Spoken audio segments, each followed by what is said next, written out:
2 ದಿನಗಳ ಹಿಂದೆ 5 ಜನರ ಬಿಜೆಪಿ ನಾಯಕರಿಗೆ ನೋಟಿಸನ್ನು ಕೊಡಲಾಗಿತ್ತು. ನಿನ್ನೆ ಅಷ್ಟೇ ಯತ್ನಾಳ್ ಅವ್ರನ್ನ ಉಚ್ಚಾಟನೆ ಮಾಡಿರ್ತಕ್ಕಂಥದ್ದು 6 ವರ್ಷಗಳ ಕಾಲ. ಎಲ್ಲ ವಿಚಾರಗಳನ್ನ ಮಾತಾಡ್ತಾ ಹೋಗ್ತೀನಿ. ನಮ್ಮ ಜೊತೆ ಮೇಲ್ಮನೆ ವಿಪಕ್ಷ ನಾಯಕರಾದಂಥ ಛಲವಾದಿ ನಾರಾಯಣ ಸ್ವಾಮಿ ಇದ್ದಾರೆ. ಅವರು ಏನೆಲ್ಲ ಅಭಿಪ್ರಾಯಗಳನ್ನು ಸಲ್ಲಿಸ್ತಾರೆ ಅವ್ರ ಜೊತೆಲಿ ತಿಳ್ಕೊಳ್ಳೋಣ. ಸರ್, ಯತ್ನಾಳ್ ಅವರ ಉಚ್ಚಾಟನೆ ಭಾಳಷ್ಟು ಬಿ ಜೆ ಪಿ ಪಕ್ಷಕ್ಕೆ ಡ್ಯಾಮೇಜ್ ಆಗಿದೆ. ಯಾಕೆಂತಂದರೆ ಅವ್ರು ಮಾತನಾಡ್ತಾರೆ ನಿಜ, ಆದರೆ ಬಿ ಜೆ ಪಿಗೆ ಹಿಂದೂ ಹುಲಿ ಅನ್ನುವಂಥ ವ್ಯಕ್ತಿ ಅನಿವಾರ್ಯತೆ ಇದೆ ಅನ್ನುವಂಥದ್ದು.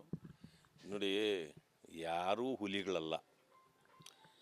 ಸಾಂದರ್ಭಿಕವಾಗಿ ಈಗ ನಮ್ಮ ಪಕ್ಷ ಹಿಂದುತ್ವದ ಪರವಾಗಿರ್ತಕ್ಕಂಥ ಪಕ್ಷ. ಇಲ್ಲಿ ಹಿಂದೂ ವಿರೋಧಿಗಳು ಯಾರಾದರೂ ಇದ್ದಾರೇನು ಪಕ್ಷದಲ್ಲಿ? ಇಲ್ಲವಲ್ಲ. ಎಲ್ಲ ಹಿಂದೂ ಪರವಾಗಿರ್ತಕ್ಕಂಥವರೇ ಇದ್ದಾರೆ. ಅಂದ ತಕ್ಷಣವೇ ನಾವು ಬೇರೆಯವರ ವಿರೋಧಿಗಳೂ ಅಲ್ಲ. ಸರ್ವಧರ್ಮವನ್ನು ನಾವು ಗೌರವಿಸಬೇಕು. ನಮ್ಮ ಸಂಸ್ಕೃತಿ ಅಂಥದ್ದು ಮತ್ತು ನಮ್ಮ ಸಂವಿಧಾನವೂ ಅಂಥದ್ದೇ. ಆದ್ದರಿಂದಾಗಿ ಕೆಲವರು ಹೆಚ್ಚು ಮಾತಾಡ್ಬೋದು, ಕೆಲವರು ಕಡಿಮೆ ಮಾತಾಡ್ಬೋದು. ಆದರೆ ಪಾಟೀಲ್ರ ವಿಷಯದಲ್ಲಿ ನನಗೆ ಭಾಳ ಗೌರವ ಇದೆ. ಅವರು ಹಿಂದುತ್ವದ ಸ್ವಲ್ಪ ಕಟ್ಟಾಳು, ಹೆಚ್ಚಿಗೆ ಮಾತಾಡ್ತಿದ್ರು, ನಿಜಾನೇ, ಇಲ್ಲ ಅಂತ ಹೇಳೋದಿಲ್ಲ. ಆದರೆ ಅಂದ ತಕ್ಷಣ ನಾವು ಒಂದು ಪಕ್ಷದಲ್ಲಿದ್ದೇವೆ, ಭಾರತೀಯ ಜನತಾ ಪಕ್ಷ. It is a national party. ಇಡೀ ಪ್ರಪಂಚದಲ್ಲಿ ಇವತ್ತು ಹೆಚ್ಚು ಸದಸ್ಯರನ್ನು ಹೊಂದಿರತಕ್ಕಂಥ ಭಾರತೀಯ ಜನತಾ ಪಕ್ಷ. ಇದರ ಇತಿಮಿತಿಯಲ್ಲಿ ನಾವು ಕೆಲಸ ಮಾಡಬೇಕು. ನಾನೇನೋ 4 ಜನ ನನಗೆ ಗೌರವ ಕೊಡ್ತಾರೆ ಅಂಥೇಳಿ ನಾನು ಪಕ್ಷವನ್ನು ಮೀರಿ ಹೊರಗಡೆ ಹೋದರೆ ಈ ಪರಿಸ್ಥಿತಿಯನ್ನು ಎದುರಿಸಬೇಕಾಗ್ತದೆ. ಯಾಕಂದರೆ ಪಕ್ಷ ಒಂದು ವ್ಯವಸ್ಥೆಯಲ್ಲಿ ಕೆಲಸ ಮಾಡ್ತಾ ಇರುವ ನಾವು ಹೈಕಮಾಂಡ್ಗೆ ಗೌರವ ಕೊಡಬೇಕು.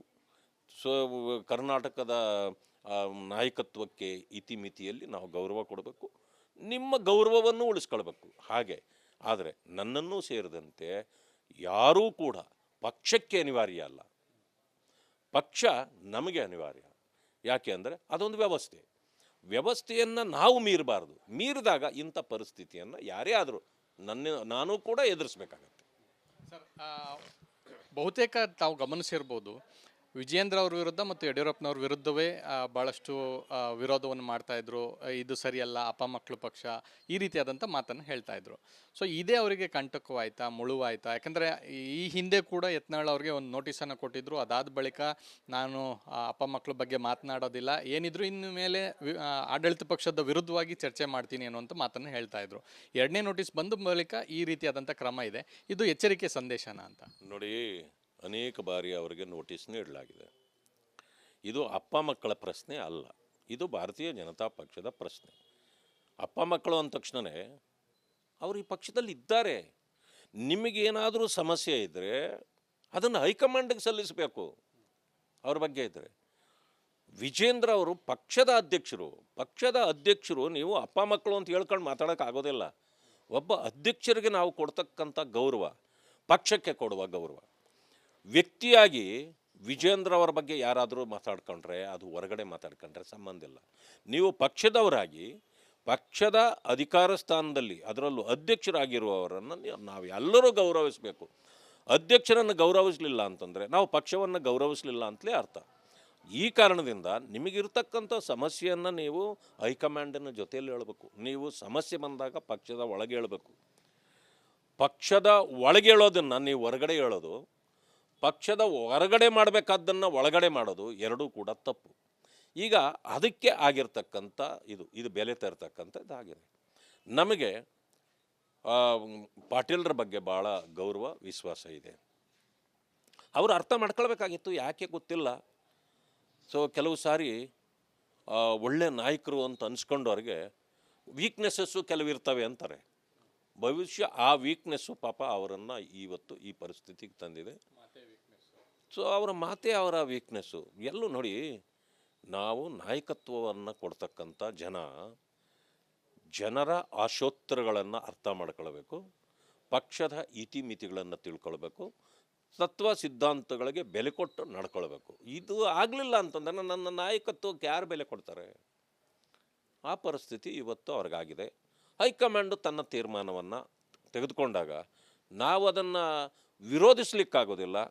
ಆದರೆ ಅವರು ಈಗಲೂ ಕೂಡ ಹೈಕಮಾಂಡನ ಜೊತೆಯಲ್ಲಿ ಬೇಕಾದರೆ ಹೋಗಿ ಹೇಳ್ಕೊಳ್ಳಿ, ನಾನು ಹಿಂಗೆ ಇದು ಮಾಡಿತ್ತು, ನಾನು ಅದು ಮಾಡೋದಿಲ್ಲ, ನನಗೆ ಇನ್ನು ಯಾವುದೇ ವಿಚಾರಕ್ಕೆ ಹೋಗೋದಿಲ್ಲ, ಪಕ್ಷ ಕಟ್ಟೋದು ಒಂದೇ ನನ್ನ ಕೆಲಸ ಅನ್ನೋ ಅದ್ರ ಪ್ರಕಾರ ನಾನು ಇದ್ಕೊಂಡು ಹೋಗ್ತೀನಿ ಅನ್ನೋದಿದ್ದರೆ ಈಗಲೂ ಕೂಡ ಹೈಕಮಾಂಡಿನ ಜೊತೆಲಿ ಅವ್ರು ಮಾತಾಡಲಿಕ್ಕೆ ಏನು ಕಷ್ಟ ಇಲ್ಲ.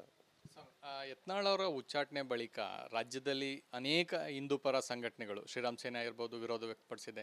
ನಮ್ಮ RSSನ ಕೆಲವರು ಕೂಡ ವಿರೋಧ ವ್ಯಕ್ತಪಡಿಸಿದ್ದಾರೆ. ಅದರ ಜೊತೆಗೆ ಪಂಚಮಸಾಲಿ ಸಮುದಾಯ ಕೂಡ ಭಾಳಷ್ಟು ವಿರೋಧವನ್ನು ವ್ಯಕ್ತಪಡಿಸಿದೆ. ಯಾಕಂದರೆ ಪಂಚಮಸಾಲಿ ನಾಯಕರ ಪೈಕಿ ಯತ್ನಾಳ್ ಅವರು ಕೂಡ ಭಾಳಷ್ಟು ಗುರುತಿಸ್ಕೊಂಡಿದ್ದಾರೆ. ಬಿಜಾಪುರದಲ್ಲಿ ಭಾಳಷ್ಟು ದೊಡ್ಡ ಮಟ್ಟದ ಹೋರಾಟ, ಪ್ರತಿಭಟನೆ ಕೂಡ ಆಗುವಂಥ ಸಾಧ್ಯತೆ ಇದೆ. ಇದನ್ನು BJPಗೆ ದೊಡ್ಡ ಡ್ಯಾಮೇಜ್ ಆಗಲ್ವಾ? ನೋಡಿ, ಕೆಲವು ಸಾರಿ ಪರ ವಿರೋಧಗಳು ಸಹಜ. ಒಂದೊಂದು ಕೆಲವರು ಅವರವರ ಅನುಯಾಯಿಗಳಿದ್ದವರು ಮಾತಾಡ್ತಕ್ಕಂಥದ್ದು, ಅವ್ರು ಇದಾಯಿತು ಅಂತಂತಂದರೆ ನಾನು ರಿಸೈನ್ ಮಾಡ್ತೀನಿ ಅಂತಕ್ಕಂಥದ್ದು, ಇದಷ್ಟೇ. 1 ಅಥವಾ 2 ದಿನಗಳು 3 ದಿನಗಳ ಕಾಲ ಇದು ಸಹಜವಾಗಿ ನಡೀತದೆ. ಎಲ್ಲ ಕಡೆಯಲ್ಲೂ ಇದು ಸಹಜವಾಗಿ ನಡೀತದೆ. ಆದರೆ ಇದಕ್ಕೆ ಒಬ್ಬ ವ್ಯಕ್ತಿಗಾಗಿ ಒಂದು ಧರ್ಮ ಅಥವಾ ಜಾತಿ ಅಲ್ಲ, ಒಂದು ವ್ಯಕ್ತಿಗಾಗಿ ಒಂದು ಪಕ್ಷವಲ್ಲ.